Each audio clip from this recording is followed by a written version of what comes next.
What if I told you that a wedding meant to be private ended up touching the hearts of millions around the world? What happened between Kim Woo-bin and Shin Min-ah on their big day wasn't just emotional, it was unforgettable. Stay with me till the end, because this is not just about a wedding. It's about love, survival, and the kind of truth that leaves even strangers in tears. The world had been buzzing with rumors about the couple for months, but nothing could prepare anyone for what actually happened inside that candlelit hall. In Seoul, as the ceremony began, Kim Woo-bin stood in front of a small group of family and close friends, holding a slightly wrinkled sheet of paper. He tried to speak, but his voice cracked with emotion. Then, he broke down. There was no performance, no drama, just a man overwhelmed by love and the journey that brought him there. And when he finally found the strength to speak, he said something no one will forget.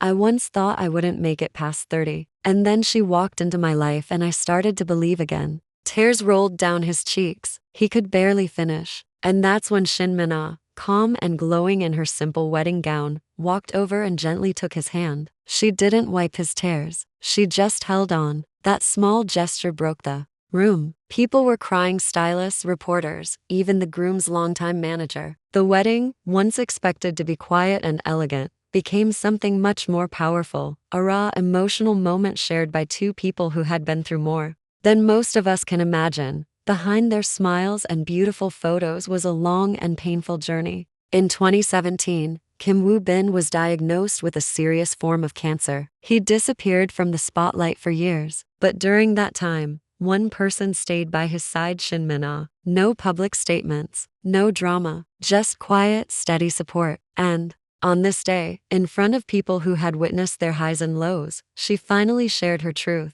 When it was her turn to speak, she looked at him and said, "I'm sorry for all the nights you thought you were a burden. You were never a burden. You were my miracle." The entire room gasped. No one had known just how deep their struggle had gone. After the ceremony, a short video surfaced showing the two sitting side by side, watching a slideshow of their journey. At the end, Kim turned to her and said just 4 words, "You were my light." That moment went viral instantly. Around the world, people cried, smiled, and shared their own stories of love and healing. Because what they saw wasn't a celebrity fairy tale. It was real, it was honest, and it reminded everyone that love isn't about perfection, it's about showing up, staying strong, and holding on even when things fall apart. So if this story moved you, don't forget to like and share. And tell me in the comments, do you believe love like this still exists?